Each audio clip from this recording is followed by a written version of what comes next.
Hello les amis, j'espère que vous avez la patate aujourd'hui. Je viens de rentrer dans le nord et j'avais envie de vous faire un petit vlog aujourd'hui un petit peu particulier. Je reviens d'une semaine du coup là dans le sud de la France où j'ai testé comme ça de me barrer finalement, de me barrer un peu sans rien. De me barrer sans rien et je vais vous faire cette petite vidéo pour vous dire un petit peu ce qui s'est passé, comment ça a fonctionné. Parce que j'avais quand même pris le pari de ne payer aucune nuit d'hébergement. Allez, c'est parti.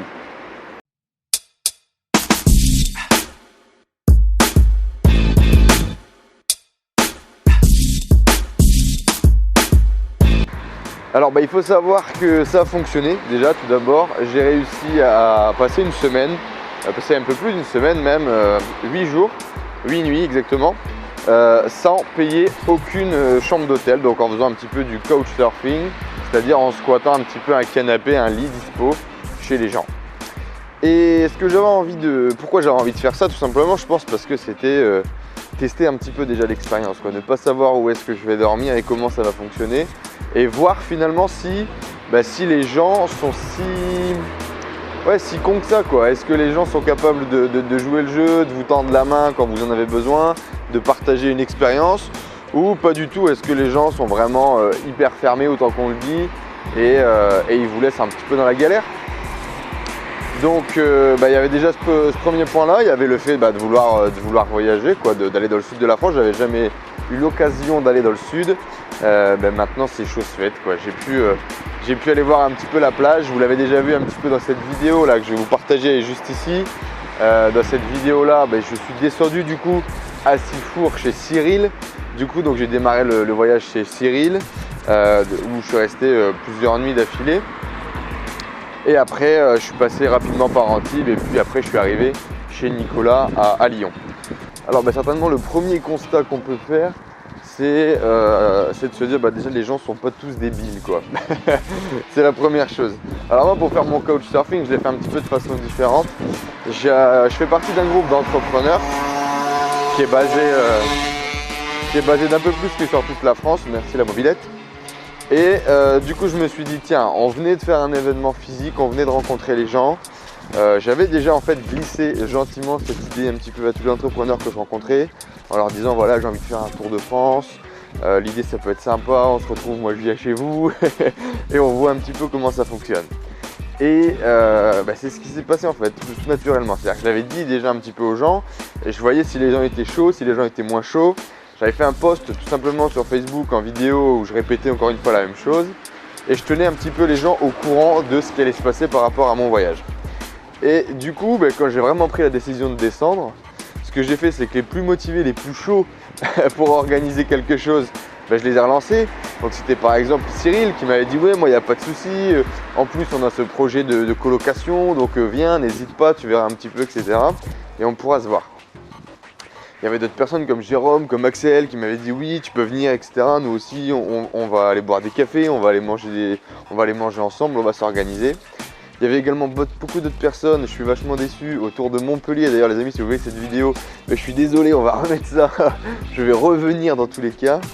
Mais je me suis rendu compte qu'en fait beaucoup de gens étaient chauds, tout le monde mettait un petit peu la limite où ils voulaient la mettre, genre moi j'ai un canapé, je peux t'héberger, ou moi je suis disponible pour te faire visiter la ville, etc. Par contre je peux pas t'héberger. Et en tout cas tout le monde avait quelque chose à dire, en tout cas il donnait son avis et il jouait un petit peu le jeu. Donc du coup ce qui s'est passé, c'est que j'ai décidé de faire 8 nuits et j'en restais à Sifour chez Cyril quelques nuits. Puis après enchaîner rapidement sur Antibes. Je ne savais pas si j'allais rester à Sifour ou si j'allais remonter directement. Et puis finalement après d'autres discussions Facebook en disant tiens Lyon ça a l'air sympa, est-ce que quelqu'un habite à Lyon? Et j'ai eu plusieurs personnes qui m'ont répondu, des discussions qui prévoyaient d'être intéressantes. Je me suis dit allez, là il faut descendre, il faut remonter plutôt.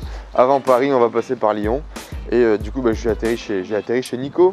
J'ai atterri chez Nico qui m'a dit il n'y a pas de souci, alors c'est pas grand luxe, j'ai un petit studio étudiant, mais il n'y a pas de problème, il y aura une douche et un lit et on pourra passer un peu de temps ensemble. Et grâce à ça, du coup la journée, moi je bossais. J'ai également passé une journée avec Marie, qui était une autre entrepreneuse basée à Lyon, hyper intéressante. Voilà, on a pu échanger pendant des heures. On a refait le monde ensemble. Voilà, bah écoutez, j'ai rien d'autre à vous dire que c'était génial, quoi. Les 3 quarts du temps, je me déplaçais en Blablacar. Ça m'a coûté à peu près 60 € pour descendre, 60 € pour remonter. Peu importe les Blablacar et les escales que je faisais entre deux, quoi. Je pense que j'ai moins dépensé en faisant comme ça ce petit tour dans le sud pendant une semaine qu'en étant à Paris. Parce que, par exemple, chez Cyril, on faisait des courses, beaucoup de fruits et légumes, etc. Et il faut avouer que j'ai pas dépensé grand chose, à part peut-être que je lui ai payé un resto ou deux et c'est tout. Donc, ouais, vraiment, c'était pas très cher. Finalement, j'ai pas dépensé grand chose. J'ai peut-être dû dépenser 200 € peut-être, ouais, 200 €. 300 € peut-être all inclusive. Et c'est tout finalement. Donc, c'est ce que j'aurais pu dépenser sur Paris en faisant 2 restos et un apéritif. Donc ouais, je suis super content de cette expérience. Je me suis rendu compte que beaucoup de gens étaient ouverts comme ça, étaient chauds pour organiser des trucs un petit peu différents. Et donc du coup, ben voilà, bonne expérience. Bonne expérience que je vais bien évidemment renouveler. Je sais pas quand, je sais pas où. Mais en tout cas, je le referai comme ça, descendre dans le sud ou ailleurs pour aller rencontrer d'autres personnes. C'est vraiment quelque chose d'enrichissant en tout cas.